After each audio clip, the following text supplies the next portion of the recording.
Hey, everybody. Welcome back to another episode of the Ruby AI podcast. We have a very special guest today, Kinsey Durham Grace, and obviously joined by Joe Leo. Joe, do you want to say a little word before we bring on Kinsey? I'm very happy to bring on Kinsey Ann Durham Grace. I like the four names, but welcome to the show. Awesome. Well, thank you so much for having me. I'm really excited to be here and chat with you both. Well, I'm excited too, but before we start, I've got a bone to pick with you, Valentino. I'm glad it's not me. Yeah, no, it's not you. Kinsey, you're innocent, although I've got to say, can I share the screen? Can I do this? I want to know what's going on with these images. If you're listening at home, I'm looking at the show image where Kinsey, appropriately, she looks great. She looks like a movie star in the center. Valentino looks like maybe present day Luke Wilson, perfect 3-day-old beard. Look at this hair. It's incredible. I look like I ate our producer and I'm about to go into shock. And I don't like it. And I just want to tell you, for the record, I am going to be looking into how these images are generated. We're going to get to the bottom of this. We use AI for almost everything with this show, and it has its drawbacks. Unfortunately for Joe, this is one of them. I basically have this standing thing. I have this the Lucky Stiff clone that I use as like our creative forte for all of our content. And one of its great things is like one-shotting these prompts for our image episode artwork. I actually stole some things from Sublayer's team image generator. They actually have a daily thing where, based on this day in history, find the best. And that's still, right? Yeah, that's still going, I think. And so I use that, and then I combine it with, I say, here are the guest headshots, incorporate them into this like prompt. And, my Why the Lucky Stiff goes and that creates this like crazy, fantastical description, which usually comes out pretty well. But unfortunately, OpenAI likes to embellish, I think, Joe, a little more than everybody else. Yeah, I like finding that it generated, so. Everybody seems pretty satisfied with it, except for one disgruntled host. But I digress. Kinsey, back to you. We're very happy to have you on this show. You are a big star in the Ruby community. I wish. I'm definitely not, but thank you so much for having me. You do lots of speaking engagements. We both are big fans of, it might not even be your last talk, but your last very high profile talk at Rails World. And you are part of Ruby Central. You are on the GitHub team, one of the really most exciting teams that GitHub has. And so we're excited to have you, and we're kind of happy to dive in wherever you'd like. But let's start with, what's your day-to-day like at GitHub? Like, what's your day job? Yeah, totally. So I specifically work on the coding agent core team at GitHub. So I don't know if you've done this, but if you've assigned an issue to Copilot, that service. Most recently, I worked with a small group of other engineers to build the Agent HQ is what we're calling it. So now you can assign an issue to Claude specifically or Codex. More to come on there, but that's the most recent thing that I've been working on day to day. So yeah, my day to day is actually a lot of writing code, and I really appreciate that it's not totally bogged down by meetings and things like that. Yeah, I'm sure. And so you just mentioned the Agent HQ, and there was a big announcement about this. This is now, 7 days ago. So I can go and use Claude and Codex in GitHub. Why and how would I do such a thing? Yeah, so I guess I'll start with the how is just like you're on your issues view page, you see an issue, you're like, oh, hey, that's kind of low-hanging fruit or something that's not super complicated. So I will assign it to Claude. Maybe there's other use cases. I feel like everyone had their own almost philosophy of which models they choose and why, and like what works for them or what has worked for them in the past. So it's just giving you more opportunity. And I see it as why is GitHub really wants to become, the platform for other models and other companies. GitHub, we're not going to compete in that space as far as building new models and things like that. So let's get all of the models that folks are using into more of a platform on GitHub. So that was the reasoning there. And yeah, it was really cool to partner with these companies that essentially can be competitors with Cloud Code and different things like that. And to have that relationship where we were very collaborative with them. We worked closely with their teams, their engineering teams, their product teams to get them on our platform. I was really happy to see this because this was like my dream come true of like, hey, here's a issue, just go do it.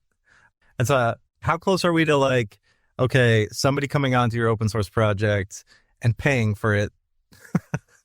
Let's say like they want a new feature and I go, yeah, go ahead, approve. But I don't want to pay for this one. I spend too much already on all my agents.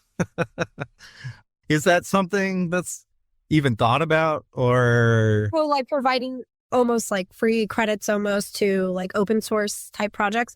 I haven't heard that be discussed yet, but I think that's a great idea. And, GitHub very much invests in open source and things like that. So I don't see that being too far off. And I could just see that making a huge difference on open source projects. But at the same time, sometimes I feel like those issues that maybe AI could handle are great for people who are wanting to contribute to open source and don't know where to get started.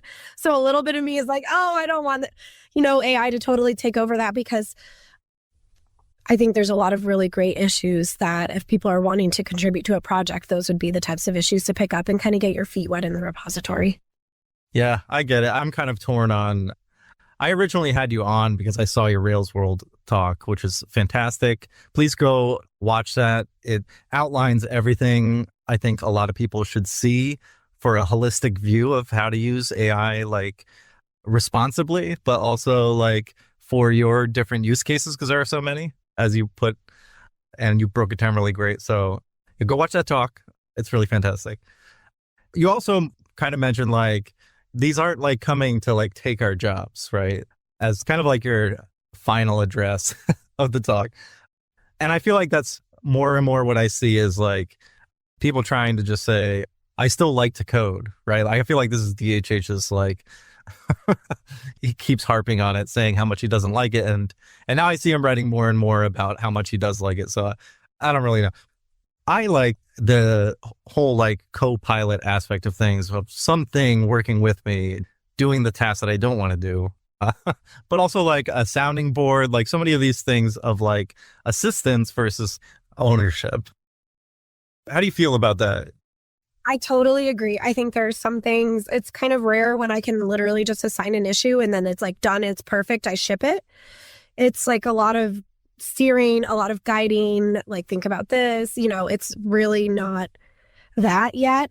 And for me, it's been learning how to treat the tool as a learning tool instead of just, hey, give me the answer, or hey, just like do this.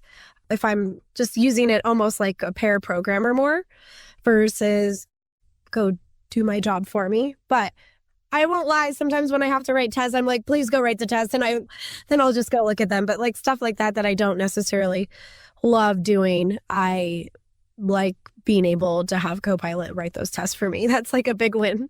But yeah, most of the time when I assign an issue to it, it's not perfect. I can't just ship it. Some things, if they're very small, but we work in huge, the GitHub monolith is insane. So it struggles a little more there, and you have to steer it, you have to guide it, you have to know what's going on to know like, okay, is this right? Yeah, I mean, I don't know how many times I've had to course correct constantly. And I feel like maybe people don't realize, there's a lot of like chat out there of, oh, you can just like have all these autonomous agents go run and do the things, and then you just check in on it. And you can do that. You're going to waste a lot of resources as it tries and like thinks about and reasons about every single step of the way. And then kind of you have to review it anyway. So I don't know how much value folks are really getting out of it, other than maybe every once in a while it does exactly what they ask them. Yeah, I think it really depends on the types of issues, right? Yeah, the types of tasks. I wanted to voice a gripe. I've been on Hacker News like every day the last 10 days, and every single time there is a person, and it's always a different person, who was about my age, who was writing like this soliloquy. They're writing like that, oh, this is the end of programming as I know it. And I used to type the words to the different code, and that used to make me happy. And now I am sad. And I really am tired of it. It's making guys of our age and ilk like me and Valentino, not you, Kinsey, you're out of this, but it's making us look bad. I think, what you're describing, the two of you, is a much healthier take on, hey, how do we leverage these tools? Because they're really powerful and they're getting better, which is not, I'm going to have it do everything for me. And it's also not, well, get out of here. I'm like the old man yelling at the rain. It helps us to be more productive, which is what we want, right? Don't we want to solve problems? Like, that's why we got into this thing.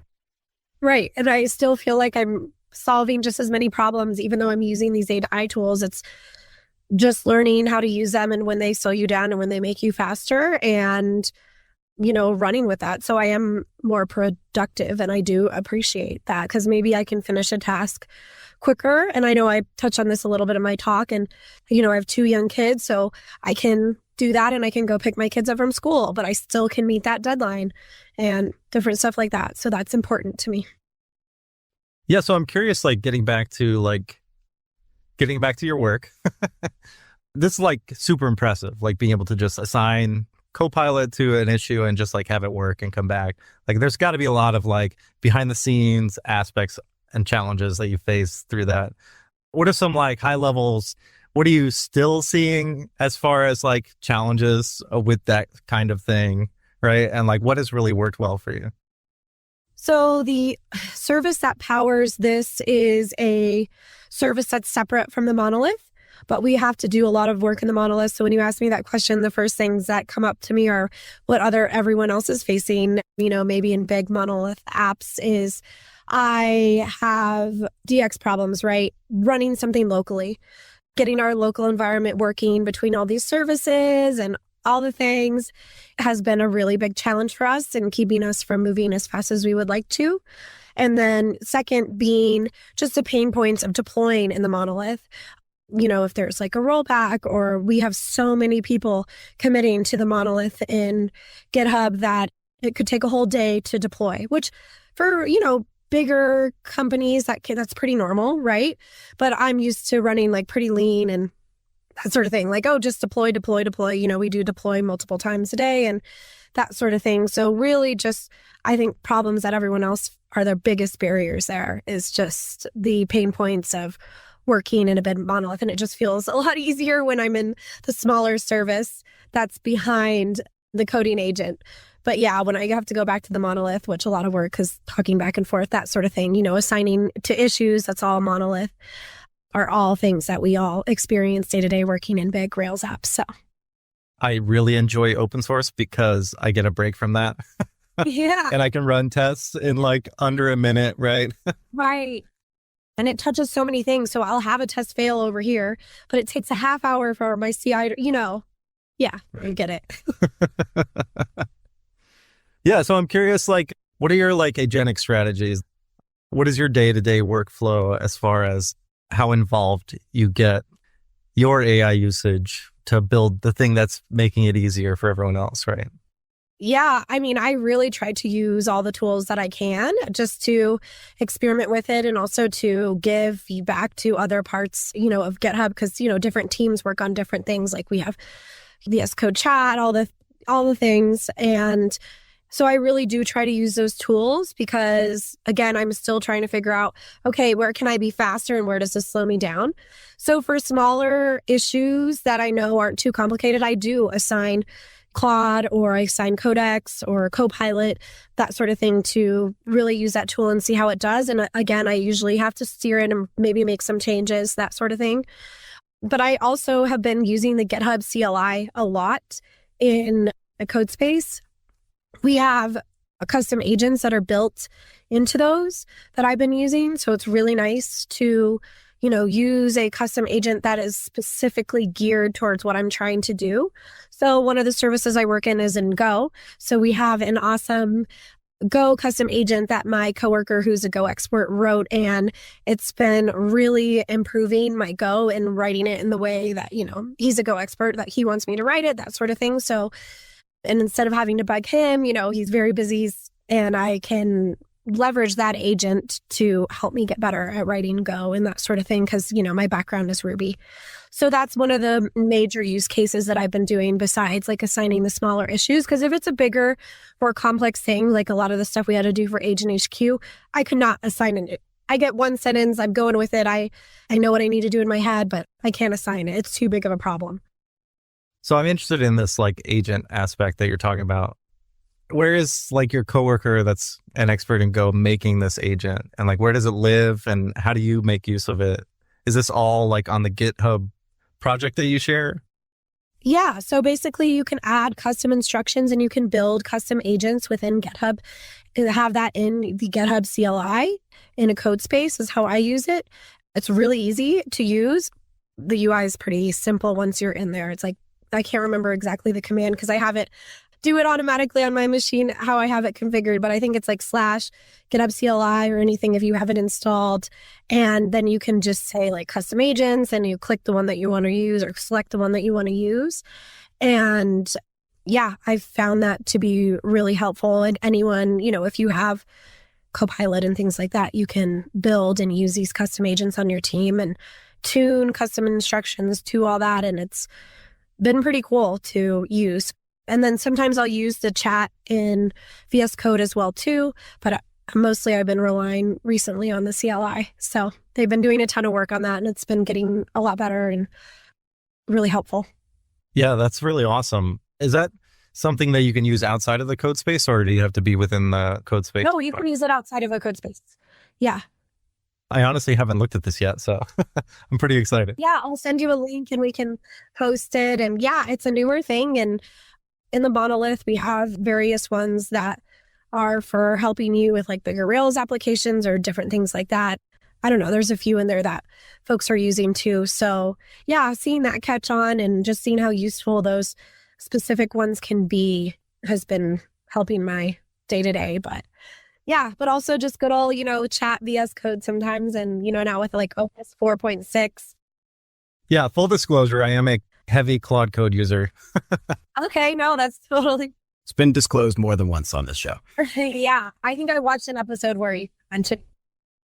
I like to explore.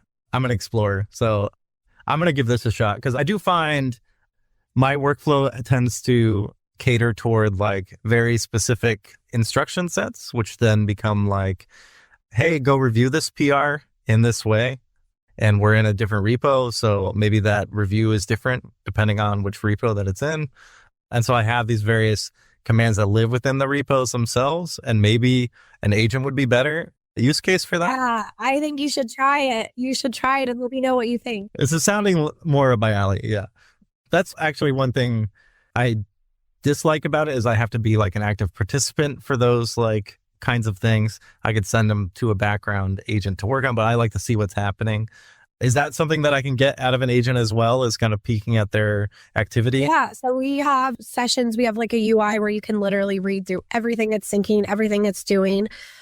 Part of, I think, responsible AI and that sort of thing is gating and also being transparent with the user of what's happening. And yeah, because I learn a lot going back through that stuff a lot of the time, or just seeing how it's reasoning about something, I'll learn something new. I have a question about, I think it relates to this. And Kinsey, in your talk at Rails World, you talked about how it's a good practice to make your agents modular and maintainable. And that stuck with me. I agree with you. And then I thought, okay, we're talking about using agents while we're coding. And so that, I think maybe Agent HQ is a way to make that modular, right? Because I can switch out my agents, right? I can plug and play. When it comes to using an agent in or embedding it in my software, I think it gets a little bit more difficult, or at least it's harder for me to reason about. So I think about modular and maintainable, and I think, okay, I know how to make a library modular and maintainable. How do I make an agent modular and maintainable? And so what are the things that you try to do? What are the practices you put in place? Yeah, I think that just kind of following like similar rules and guidelines and things that we are used to. But a big thing for us with Agent HQ is it's pretty manual right now. So how we built that, it was very much like we had to do a ton of work, a ton of configuration, and that's not going to scale, right? So as we have more third-party folks joining the platform at GitHub, Jules or Gemini, who knows what will be there. We're actually right now totally kind of rebuilding what we did for this MVP to make it so that it's modular and maintainable in more of an engine fashion. So it is plug and play. So even when I think of Rails engines and different things like that, it's very similar. So having it so we don't have to do all this manual configuration, how can we put this on the user so that they can give us something, they can give us their SDK and we just plug it in. So that's actually something that we're working on right now. And it's exciting to kind of pull apart, like, okay, where can we make this more modular so we don't depend on this configuration here. We don't depend on this twerp call to the monolith, blah, blah, blah, blah, blah. So, but I think following similar guidelines that we do when we're pulling things out, I don't know if either of you have done that, like pulling things out into like an engine in Rails or anything like that. It feels like I'm asking myself the same questions, I guess. Yeah, it's funny. This is a hot topic at Gusto, is extracting from the monolith. Okay, so yeah. Definitely, I feel like in the past 5 years has been a spreading phenomena of, I guess, distributing the monolith in a more modular way. I forget what they call it now. It changes. You're not calling it service-oriented anymore? No, I think modular monolith, I've heard. Modular monolith. Oh, there you go. Yeah, because the Tesla monolith is pretty big, right? It's probably comparable to... Two would imagine close, enormous monoliths, which is interesting. And of course, there's a lot of reasoning that goes into that, right? I mean, it's a choice. Like, some companies end up with a monolith. Others make a deliberate choice to. I've actually worked through many, I guess, breaking apart of monoliths, and they all end up in the same way. It's all like a data thing. Where does the data live and how do we share it? Then you just end up with like the monolith data. And so I feel like maybe there's something broken there. Maybe that should be like step one, figuring out how you're going to share data easy and then just make it easy to do that. Well, what does the Kent Beck, make the change easier than make the easy change? Something like that. I've heard this quote, but I don't remember the exact words. At the 10,000 foot view, I can't help but notice that with Agent HQ, there's this move, and I think from a business perspective, this makes a lot of sense. Everybody wants to have the platform, and you've said that word yourself a couple of times here, and GitHub already is a platform. But everybody wants to have the platform for AI because they want stickiness for their users. And it's become pretty apparent that there is no stickiness for individual AIs, right? Individual LLMs. People change them as often as they change their shoes, except for Valentino, who's Cloud Code for life until the next episode, when he tells me about a different one. But it sounds like the Agent HQ is a play to say, okay, well, yeah, bring whatever agent you want. We want this to be the playground, whether it's the orchestration layer or it's the HQ. We want this to be your headquarters for where you develop. I mean, you don't have to tell me what the business reasoning is, but does it apply to your building? I think so. Your code already lives there. Everything's there. Your issues, or if you use that, your pull requests, everything. So yeah, just have it all on one platform to use. But yeah, I know that Copilot has been a little more dominant in the enterprise space versus like individual users and things like that. Like, I don't know if Gusto pay for Copilot. Oh, they do? Okay, yeah, cool. We have Copilot use. And Gusto probably pays for them all. We very much like cater toward exploration. We have Gemini access, ChatGPT. These aren't agents, but we have all the agents. Right. Cursor. I feel like some people might use AMP. I'm not sure. Well, that's cool. They provide all those options. That's awesome. Yeah, it's more just to see what works better. I don't know if it'll stay like continued support that way forever. I feel like we're kind of honing in on what is working good for certain use cases now and leaning into that more, as I imagine like a lot of other people are. It makes a lot of sense to have your agent where your code is. And so I think that there's a lot, and this is one thing I'd like to maybe hash out more with you on your thoughts here. It seems like there's a lot of like observational and reactive, I think you called it reflexive agentic use. Something is watching what's happening with your code base and kind of like preemptively performing actions. Do you see this evolving more? Is this challenge kind of just like too big for now? Yeah. Do you mean like how Claudebot can like have all these PRs ready for you in the morning type thing? Right. If it notices a lot of churn on a particular file, maybe it like tries to find a better design because it sees a lot of changes, or it can reason about like you're trying to call services too much, and that's like you're trying to reach into the data in one object, right? And that's a no-no. Like kind of just observing like maybe software best practices as things are changing and like making suggestions, stuff like that. I am really excited about that just because I feel like that's a really big gap right now. And a lot of times, even when I am working with AI and using that, I have to tell it to do the right, like it doesn't just write a test for me. I have to prompt it to write a test. It doesn't follow best practices unless you tell it to.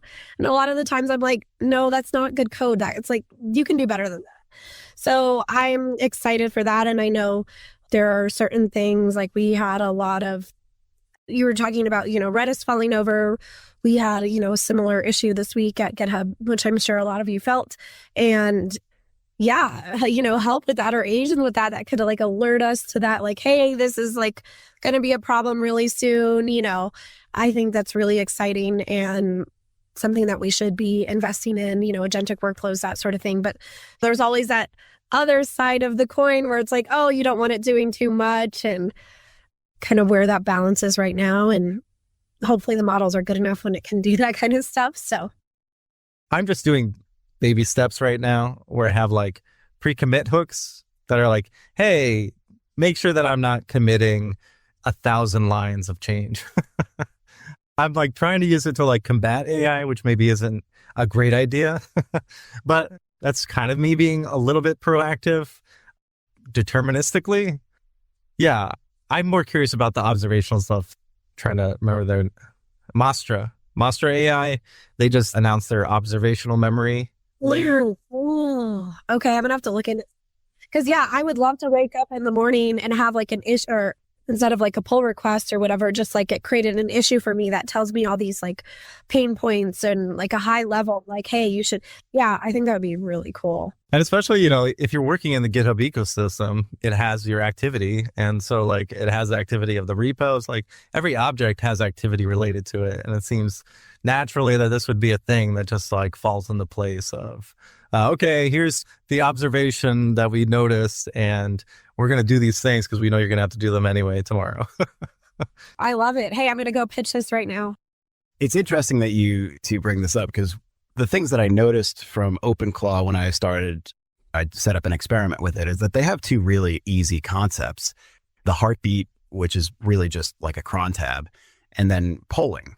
And it costs a little money to be polling and have this thing kind of constantly looking for changes. The heartbeat is a little bit less, I don't know, ever present. But those things are pretty easy to set up, right? And that can be, of course, you still have to do all the things that you both talked about. You have to tell it to do the right thing. You have to give it guidelines. You have to put in constraints. All of a sudden, that seems very doable. Yeah. I'm excited for what that looks like in the future. And it's, again, like that is very collaborative. That's not it taking your job. It's like helping you, like that pair programmer, like bounce ideas off of, or like, how can we be better? How can we solve problems better? And that's exciting to me. But again, it's like not it totally being able to do that for me. Kinsey, I also like when you said, well, you're kind of telling your LLM, like, you could do better. One of my favorite things to do is express my disappointment at this inanimate object. How does that look like? I mean, usually I'll take a snapshot of it and paste it on LinkedIn or something, because it's usually me just being like, come on, don't tell me this. We've been through a lot together, and it's always so apologetic. So it feels good. If only you could send it memes. And it would know. Yeah, and it could interpret that and be like, yep, all right, I blew oh, it. You're onto something there. Now, you mentioned observability. I'm curious, Kinsey, because this came up in the talk also, and I don't know of a third-party tool that's great at this yet. Do you use in-house observability tools at GitHub, or are you using something off the shelf to kind of monitor how your agents are performing? Yeah, so we use a lot of smattering of things. We have a lot of dashboards. We use Custo, Datadog, various things. So, but yeah, right now it's just like Custo dashboards that we're looking at. So I guess they're in-house technically because they're Microsoft. All right, that's good to know. Thanks. Yeah, I'm excited for kind of advancements in, using AI in that space too. Now, there was an interesting headline that caught my attention yesterday that former GitHub CEO launched a product called Entire and this new open source application. And it's called what? It's called, these names are too generic. It's called something like Collective. What was it like? I don't know. I know, the company's Entire. I can't remember the name of like the platform. Yeah, I'll find it in a second. And so the interesting thing I thought is that they're trying to capture intent, which is actually similar to what friend of the show, Obi Fernandez, announced with his product just a couple of weeks ago. And it seems like there's this move to say, okay, we're all working with these agents and we do this individually, almost like a pair programmer, as you've brought up, Kinsey, which I agree with, except that pair programmer kind of keeps all this stuff to themselves. And so let's say each of us was on a team, we'd each individually interact with AI, but the context of that interaction gets lost. And the idea is like, well, what if we could be more collaborative across our agents? Now, I'd be very surprised to hear that GitHub isn't working on something similar already. And I'm just curious to know, like, what is your personal take on what else other than code can be persisted as an artifact of software development? Honestly, a lot of times things that you get in like ADRs or just the back and forth, maybe like you were just saying that I have personally with Opus in my VS Code chat, is like the trade-offs and those conversations that we're having there. And that's all lost. Like, why did you make that decision in the code? Why did you do X? Why did you do Y? And obviously you're not going to just like write that in a comment in the code base. So I feel like that very much gets lost. I don't know. I definitely think there's a better way to do that. And it's cool to see this kind of concept emerging because collaboration is, very important in software development. And again, like taking it back to learning instead of just treating this. I feel like a lot of people can just think of it as like, oh, it just does your work for you, boom. But no, it's really about enhancing collaboration and how we do that. So if we can, improve our tooling and the tools we use and the systems that we're building around these models to do that, I think that will be huge. And like I'm learning like how to reason about a problem or better architects. I don't know. I'm curious. I have a lot of questions on this topic. Oh. Let's go. Yeah, this is something I am actively like trying to solve personally. What I keep coming back to is like encapsulating all of this data in the repository itself. But then how do you deal with the cross repo knowledge gap and sharing that? And where does that data live? And everybody doesn't need all of it, right? Also. And how does like search work? Like everybody's search is different too. And so what it filters and what it's searching for, you might want to be the same for some things and not others. To clarify, when you say data, do you mean like the decisions behind? The decisions. Okay, yeah. Yeah, exactly. Like the technical decisions, but also the business decisions. Like if the stuff technically in the repo is really supporting a business product or other product, what those decisions were. Like there's a reason why the code exists to begin with. And it's usually not the code, right? And so it's easy for like an agent to get hung up on all of the decisions and existing code that's there, or even where it wants to go, but it doesn't necessarily make sense from a product level, right? And so having those decisions is important under certain circumstances. So like, where do you start to tie those things together in a cohesive way? I feel like isn't really the best for all use cases of the agent. And so I'm curious, where do you start to see those swim lanes for pulling together the kinds of information for the right kinds of tasks? Yeah, I agree with you because I feel like that context is lost a lot of the time. And our LLMs could be even more powerful if they had that. So yeah, I think we're also like focusing on memory and how we improve that across the board with these systems we build around the LLMs. And then also like you were saying, I think that's really interesting to like have that, stored in a repo, or being able to, with like MCPs and stuff like that, you can have it look at like a Google Doc that has like an ADR behind decisions and stuff like that. But yeah, I'd be curious to hear if folks are like finding cool ways to do this and bring all of that knowledge in, because how much more powerful would it be?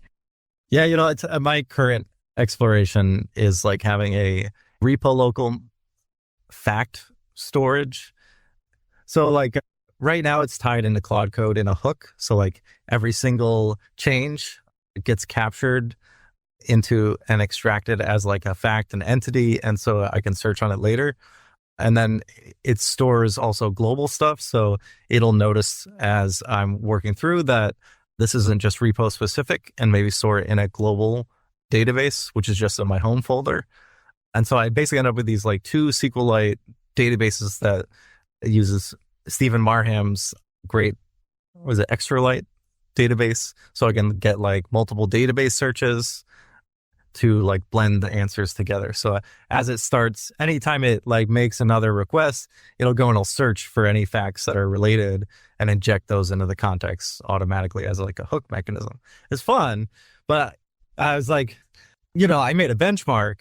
It underperforms like Toby Luque's QMD, if you're not familiar, which is just like a really great project, but like has very opinionated ideas towards like what it's extracting and when, and like all of the crazy vectorization stuff. So it runs very slow on my MacBook.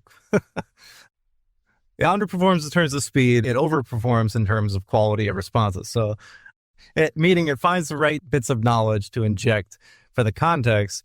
But personally, when I use both, I don't necessarily see a difference as far as like what value that the actual improvement in the knowledge made toward it.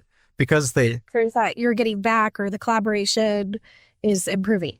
It's improving in that way, but the quality of the knowledge that gets injected into the context while you're using it, that doesn't necessarily have as big of an impact, because the agent will still make use of other tools to read about the repository and do all these other little things that kind of fill the gaps anyway. And so what I'm finding is like more of like, as long as you can have a way to like surface these facts and entities and things that can like organizationally represent different things than what the agent itself can surface, I feel like that's where like the real value I've started seeing. And so it's like a challenge to me personally, because I don't want to have to maintain and like think about these things. So like I'm hoping that somebody somewhere just makes something I could snap in, and just suddenly, my agent is working great. And I feel like it's not like an easy thing to solve. And so I've been doing a different mechanism now, where I'm like taking an agent off the shelf and giving it a knowledge corpus that I've pre-trained it on other stuff using like curriculums and stuff, to then use that to like try and be a better version of itself for, let's say, Ruby or Ruby on Rails or like Go, all these different domains that we have. And I found that like that aspect has like better performance for those specific tasks. So I'm wondering, like, is that something that you want to pursue too? Like, does it make sense to even do that, or will these models just get better? And then like all of this time of mine is wasted. It sounds like what we were talking about earlier with custom agents, right? Like I have my Go custom agent that I use to, help me write Go better specifically. And it is specifically trained, has the context, has the knowledge built into that to guide me in that direction. And so that's why I use custom agents. So I think it's a similar, correct me if I'm wrong, like a similar ask or need there. Just, very. I think what you're saying is just go use GitHub agents already, Valentino. Agents, yeah. Yeah, no, I've just personally been using them. I like that you can give them that specific information, or tell them, just like you're saying, how you want them to be, how you want them to act, and using those. And that's, the beauty of agents, right? They can have that principle where they just focus on SRP, single responsibility, and that's their job. And, then getting into like orchestrating all of those and just having all these different agents that are good at different things like teams, to help you. So circling back to the knowledge aspect of things, is that something configurable? Is that something that you can add like a new kind of knowledge or memory like adapter to these agents? Not necessarily like a specific memory adapter, but I know that you can build them using custom instructions and providing them with context and that sort of thing. So, but yeah, that's definitely something I think that's coming down the pipeline, at least at GitHub, is really just like this focus on memory and what does that look like? What I think about with the custom agents is that that's really helpful. And I want you to correct me if I'm wrong about this. This sounds really helpful for me personally as I start to work on a project. What I'm curious about, and I think with Valentino, I think your project is geared towards, although it's not there yet, would be, okay, Valentino's been building this project for a while. Now, Kinsey, you are a new developer on this project. Today is your day one. What will you do and how will you meaningfully contribute to the project? Am I getting that right, Valentino, that has... And then I would want to hear from you, Kinsey. Okay, so what would you do today? What's your go-to? Yeah, I think that custom Go agent that I was talking about in the Go space, just because it can help me write Go in the way that I want to, that matches how it's supposed to be in this project, like the same philosophies. But I also would use even just the CLI in general or VS Code chat just to, I ask it questions. I'm like, hey, can you explain to me what this does? Like, can you explain this part of the code? Can you give me like a high level overview of like how this works? And I've definitely asked questions like that to even in the Copilot chat, and it's helped me get up to speed quicker in code bases, but it's also good for me to kind of go in and double check that it's telling me the right thing and it's not just making an assumption. But yeah, I definitely would be curious if either of you have done anything like getting up to speed different, besides just like asking it questions like that or using. I have not gone as in depth as Valentino. I love that project, V. What we started with, and this is like almost a year ago, we started by saying, okay, let's have this agent write up some ADRs. That's a good practice that we know. And yeah, it was cool. But now, looking back, it's pretty naive because it's assuming that a human is going to read this. And no human ever read an ADR, and no human is going to read an ADR now that the LLM can read it for you. So we were making these succinct and concise and, human readable. And so you could look at bullet points and, I'm being a little facetious. Of course, people can look at it. But nowadays, what I tend to do is I say, okay, write your reasoning, write what got us here to this point. Just write it down in a doc, put it in a markdown file and put it under docs or whatever, so that there is something for me or the future developer to go back to and say, okay, I was trying to do X or I'm doing X and it's a little bit like what Joe did when he implemented Y. So let me have my LLM go and read this doc. Something simple like that. And that's imperfect, but it's also very easy. It's something you could do just as kind of like a cleanup task. You could even put in a hook if you wanted. That's as far as I've gotten. Yeah, we're still very much, especially on my team, we've been trying to write more ADRs, that sort of thing. So yeah, just how we bring all that context in. I would say, just as Joe alluded to, I have it's a no-code solution called the AI Software Architect. It basically does just like anytime you're working on something for your planning mode, it'll create an artifact. I call them ADRs. And so it'll create an artifact for what it plans to accomplish for that session. And so it's great for like feature development, but bugs also. How does that show up? Does it like export a PDF or how does that work? It shows up, as you're actively working in the agent. It's not the best UI, but it's just like dumps the actual whole thing. You can open up in a file and make edits to it or ask it to make edits or explain things. It slows down the process so you're not just like jumping into AI slop right away. And so I like it personally because it just like slows down like what it's going to generate and helps me refine what I want it to work on better. I've gotten it to the point where these documents are not so like verbose. At first it was like, hey, here's like a 3-page document you should read. And I would just be like, no, that looks good. And then when it starts going wrong and implementing the wrong thing, it's like, well, it's obviously implementing what I told it to do. And so at least there's a document pointing to, oh, well, I can adjust the document then, delete everything that it started and go back to the beginning. Cause like, it's always easier to just start fresh. But what I have liked is that as you start to use and keep track of these artifacts, it starts to reference them. And so I set it up in my like agents file. Hey, if you're wondering about a technical decision or why we did something, just like look in these ADR folders and you might find what you're looking for. And obviously I was like, doesn't scale well because like if you get to hundreds of those things, like it's not going to search through files the best way that way. But what it is nice when you have like these very broad, like general things, you can keep these documents pretty small. And it does help to just point to, hey, I'm working on this very particular thing. Like, can you check the ADRs to see if we have anything? And it does work great that way. So it makes me wonder, like, well, what kind of artifacts do you use and like lean into to make your like agentic experience better personally? Yeah, I think sometimes it's a lot of learning from other folks on my team and also just having that knowledge of working and seeing things that have worked in the space and haven't. But yeah, I think it's still very much manual thing where, you know, we do have ADRs and that sort of thing, but I feel like I more rely on learning from other folks on my team who have a lot of experience doing that. Just like before, to be honest, I don't have like a cool fancy answer like you do. Yeah, I mean, I would love if you could like from your coding agent, just be like, oh, I wonder what my coworker thinks, and like sends it off to an agent, and then the agent brokers that to your coworker in like a concise way. Hey, Kinsey's wondering about how this thing in Go works. But yeah, no user interaction. That makes me wonder too, like the human element of all of this. Do you worry about that? Do you see it like dissolving it in any way?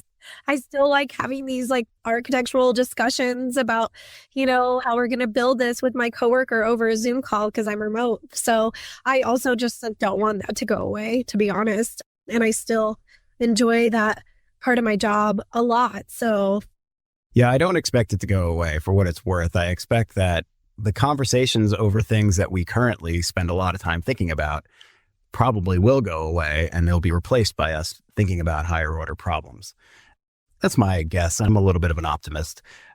I even see a lot of potential for this kind of system where context is persisted because it actually can make us more collaborative. Like right now, the only thing I want to collaborate with is my LLM. But if we all have LLMs and they're all kind of doing some of the same things and sharing context, well, then all of a sudden it brings me closer together to my teammates again. Maybe. Maybe. Kinsey, I know we're running up on time. I had one question for you, which is a little different, but I was hoping you can answer for us. You know, there's a lot of engineers for good reason look up to you and look up to the work that you're doing. And, you know, I think you have one of the dream jobs. And I'm curious, what skills today, engineering skills, give me one skill that matters more than it used to, let's say 3 years ago before this popularity in AI generative tools exploded, and one skill that matters less. Ooh, one skill that matters more, honestly, with all of this, I think just in general, being a more well-rounded developer is going to be like, there's going to be a higher bar there because it's not just someone who can just sit there and like crank out code, like line for line, like horsepower. I know the syntax in and out. I don't have to look anything up. That's going to be less of a skill that's needed versus now you need to be able to reason about the product. You need to think about the higher picture of like observability. How can this break things down the line? Like best practices. How can I communicate with stakeholders? How can I communicate better with other engineers? Just being more well-rounded in that aspect and not just like kind of in the dark corner, just like cranking out code. And I just think the bar is going to be there that you need to also be able to reason about product and other things like that. You answered two questions with really the same answer, which I think makes you good for consulting. So if you ever want to jump out of GitHub, you give me a call. Valentino, any questions from you? Any final questions? One thing, it seems like GitHub has embraced Ruby and Rails within all of this AI stuff. And so we talked earlier this year about like wishes we had for Ruby and Rails ecosystems. Do you have any wishes of the Ruby and Rails ecosystems as far as what's missing from AI? I definitely think it's not the first thing that people reach for when they're building things. You know, as I mentioned, like in the service that I'm working in, that back to coding agent, it's in Go. It's not in Rails.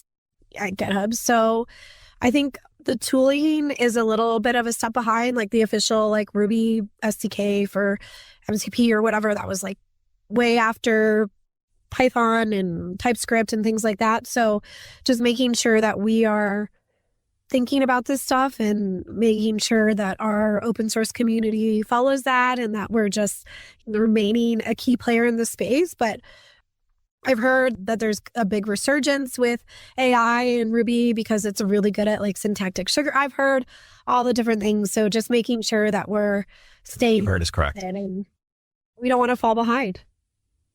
But I don't know exactly what that looks like. So Nobody does. Just keep pushing. yeah, there you go. And please keep Ruby weird. I love that track on the new RubyConf coming. Yeah, that's a track a lot, I feel like. Since the conference is gone, it's sad. So yes, I love that. Will you be in Las Vegas? I don't know for sure yet. I have a lot of travel. So will you be there? I'll be there with the Def Method team. Yeah. Oh, cool. Awesome. I'm trying to get Valentino to come. If we can ask him, if I can get every guest to ask him from now until July, and maybe we can get him out there. Awesome. Well, thank you both so much for having me. It was super fun to talk. I learned a lot. So thanks. It was great. Yeah, it was great having you on the show. Thanks so much, Kinsey. We'd love to have you on again to talk more. Yeah, tons of questions. Like me too. Everybody out there, go check out these GitHub agents. Custom agents. This sounds great.